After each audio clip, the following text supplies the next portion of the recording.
Tá aí, ó, bicho. Não dá pra ver, né? Porque tá apagado a...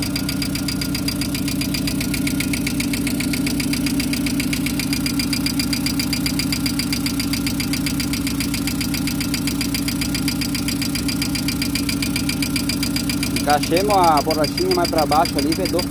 Mas é aquele fico lá mesmo, tá? Aquele que tem um caroço na ponta. Mas deixa assim agora, funcionou. Nem mexemos mais. Consegui fazer o bicho funcionar. Só parar, carregar os tuchos aí, parar essa batidinha. Um pouquinho vai bater, né, Roberto? Esse eixo de comando aí não tá muito bom, né? O alojamento também gasta. E já batia antes, né? Mas tá aí, ó. Pra aquecer o rabo dele pra ver.